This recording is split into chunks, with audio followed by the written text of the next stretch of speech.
Miss Yuni live enggak? Aku live. Oh ya udah, enggak. Jadi gini, kemarin itu kan Miss, saya kan korbannya Ibu Ani. Miss Yuni tahu Soleh kan? Hah? Soleh ya? Oh ya, Soleh yang di BTT itu, Soleh yang di BTT tahu. Kita sama. Kok bareng karo Soleh kae sing di BTT kae? Kita sama satu agen, Bu Ani. Iya. Berarti Mbak Galih iki ya satu agent. Kalau Galih aku nggak kenal Miss, aku taunya yang orang Jepara itu. Yang Saleh pulang ginjalnya nggak ada itu? Iya, itu kita pulang sama. tinggal jenazah itu, terus? Iya. Nah, kalau Ibu Ani itu cuma ngerampas uang saya Miss 12 juta. Oh, yang rencananya kamu mau bawa pulang itu ya? Ya, yang itu cuma yang ini nggak taat sih, saya dijual di leader itu. Dijual di leader. Oh, jadi kamu cuma melayani nafsu aja? Iya. Tapi kamu nggak menipu orang, jadi kamu jadi maaf. Menipu Miss. Astagfirullahaladzim. Kok ya nipu barang dok? Iya, jadi scammer Miss di sana. Jadi kamu itu dikasihkan ke orang yang sukses menipu yang jadi leader itu ya? Iya, yang dia bisa bantu saya untuk nipu-nipu biar saya nggak diambil ginjalnya kayak Soleh itu, biar nggak disetrum, nggak diajar gitulah Miss. Terus Ibu Ani ambil uangnya dari mereka. Oh, karena kamu melayani leader itu, makanya ginjalmu bisa selamat dok? Iya, sama saya mau Miss. Yang penting nyawa itu nempel di badan saya. Astagfirullahaladzim. Lah anakku si cilik Miss. Iya, aku tahu dok, aku tahu. Makanya perjuanganmu berat. Iya. Coba. Sayang. Dok, kok bisa kenal Ani itu bagaimana ceritanya sih dok? Jadi ceritanya gini Miss, kan waktu itu saya nyari pekerjaan di Hong Kong kalau nggak Macau. Oh ya, terus? Ya kan, nah saya kan bekasnya Singapura Miss, Singapura. Saya mau kerja di Macau. Nah, saya cari iklan di Facebook itu loh Miss. Nah, Ibu Ani ini chat lah nih sama saya. Chat, ya telepon, chat 1 bulan loh Miss kita kenalan itu. Dia itu sering ngeluh tentang keluarganya. Ya gimana sih TKW Miss? Kan jauh mental kan diajar ya. Nah, terus habis itu kita WhatsAppan, video call, dia tuh baik banget Miss. Baik banget gitu ya?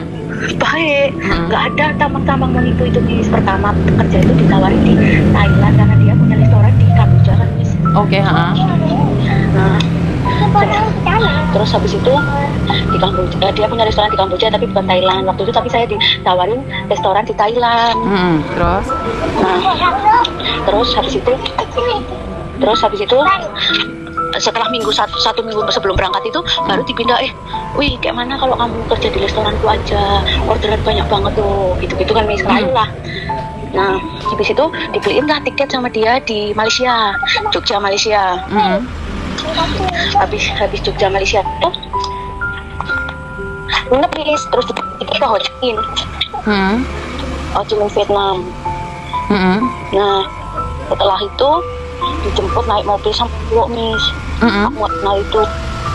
Nah, di situ aku sempat komplain sama Bu Ani, loh Bu, kita ke Kamboja Bu, kan perjanjiannya Thailand. Wis to Nduk, meneng wae, sampean ki tetep tanggung jawabku. 100% itu aku. Kayak gitu Miss. Terus ya udah, karena mau balik juga nggak ada uang, Bismillahirrahmanirrahim lah, masuklah ke portal Kamboja itu. Masuk ke portal Kamboja, terus? Itu daerah perbatasan Vietnam Kamboja, namanya Moc Bai. Nah, setelah Moc Bai itu diurus semua visa, semua itu gampang sekali loh Miss. Masuk ke di situ tuh ada orang lain urus visa kita, tok imigrasi itu gampang sekali. Nah, di bawah itu saya dilihat sama cewek itu, terus mereka transaksi uang lah Miss. Untuk membawa kamu masuk itu ada transaksi uang. Iya. Sebentar. Arif Ginting kamu boleh naik. Nih. Kamu invite saya, kamu boleh naik. Tapi dengerin dia cerita dulu ya. Kenapa Dok? Yang di TikTok ya. Ini Ginting ya, agen Kamboja ya. Dia sekarang ada di Kamboja kan. Kenapa Dok? Itu siapa? Arif Ginting itu siapa? Kemarin kita live bareng-bareng, tapi dia sekarang kerja di Kamboja kayaknya. Terus dia juga rekrut orang ke Kamboja kayaknya nih. Wah. Kok malah bahaya ini? Jangan. Ternyata dia agent di Kamboja itu, Arif Ginting. Iya, aku tahu. Kemarin aku live sama dia sama Bang Ivan. Jangan. Saya tidak mau itu. Agent Kamboja. Ya, aku tahu itu. Oh, jangan ya, jangan ya. Ternyata Arif Ginting itu ya? Enggak. Terus Dok. Nah, setelah itu ada transaksi uang di bawah, terus saya dibawa naik motor ke pasar. Nah, ke pasar itu kakaknya mana sih? Enggak tahu. Adik samperin aja sana. Terus habis itu nih kita dibawa ke pasar. Nah, di pasar itu di tempat kayak kedai itu banyak cowok-cowok juga kan. Setelah itu baru aku dijemput sama bos Tiongkok. Terus? Nah, bos Tiongkok itu baru tahu saya ini kalau dia itu bos kita. Dia ada transaksi uang sama ceweknya itu. Terus? Banyak kok mis transaksi uang kayak kita kayak dijual beli itu loh. Terus baru saya dibawa naik mobil. Nah, bawa mobil itu kita masuk ke apartemen. Nah, di apartemen itu baru saya ketemu Ibu Ani itu di sana, dia sebagai translator. Oh, dia jadi translator di perusahaan kami. Oke. Terus? Nah, setelah itu saya istirahat tidur jam 6, Ibu Ani bangunin saya. Nah, di situ saya baru kan saya tidur di kamar Ibu Ani. Terus? Tidur di kamar Ibu Ani itu saya buka lemari mis. Memang tak sengaja tak buka mis, nemu paspornya dia, KTP-nya dia. Terus tak foto, tak kirim ke saudara saya. Aku bilang, saya ini. Kamu ada Dok? Data-datanya dia ada nggak? Oh ada mis, semua data anaknya pun saya ada. Oke siap. Berarti kamu nanti kirimkan ke Mas Uya Kuya. Kamu tak undang di tempatnya Mas Uya Kuya, gelem nggak Dok? Mau mis? Mau ya. Kita ungkap semua. Kamu pegang datanya Ani tersebut kan? Datanya Ani, datanya anaknya saya cari tahu selama saya di Kamboja mis. Pinter. Oke. Jadi selama 4 bulan itu saya cari tahu Ani ini ambil orang dari mana, gimana caranya dia masukin orang, saya cari tahu. Terus?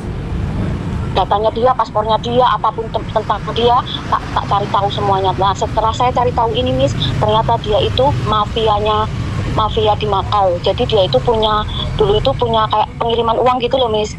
Di Macau? Dia pernah ada di Macau?